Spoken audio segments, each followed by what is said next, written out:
Utilisation excessive et répercussions psychologiques, les réseaux sociaux peuvent avoir de lourdes conséquences sur la santé. Ce sera l'objet d'une conférence demain à l'UPF. Elle doit aussi donner la parole aux victimes. Après des mois de dépression justement causée par du cyberharcèlement, une humoriste et influenceuse témoigne. Ndieb Veitiarenauta. Poukan, c'est le diminutif de Non, c'est la Kadoua. réduction. Yorana, je suis Motere Amanou et j'ai 31 ans. Toujours répéter. Bon, moi, on me connaît plutôt avec Yepo. On forme ensemble le duo Poukan Prada. Deux petites humoristes qui avons découvert la scène de la comédie ici en Polynésie.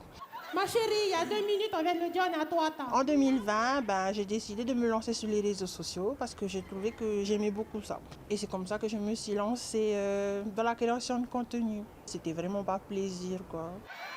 Il vient de me faire une. À un moment donné, les commentaires négatifs et les critiques, ils s'accumulent de jour en jour et ça commence à s'ancrer, ça devient de plus en plus lourd et sans faire attention, tu tombes dans la déprime, quoi.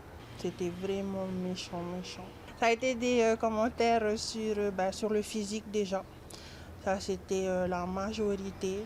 C'est vrai qu'en tant qu'humoriste, on a souvent joué sur nos formes, sur nos rondeurs, pardon. On a souvent utilisé ça pour faire rire les gens. Sachez que ça peut affecter les personnes si vous ne faites pas attention à ce que vous mettez. Ça blesse et ça met du temps à guérir. Et je me suis sentie rabaissée. Ça m'a vraiment cassé. Ce qui m'a fait mal, c'est que parmi ces gens qui se permettaient de commenter négativement, il y avait des amis. Et c'était ça le plus dur.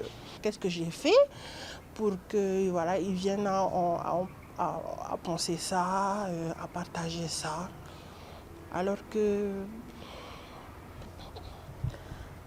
j'en pouvais plus et petit à petit j'ai commencé à tomber dans une période sombre, je veux dire, si c'est pas déprimée, voilà.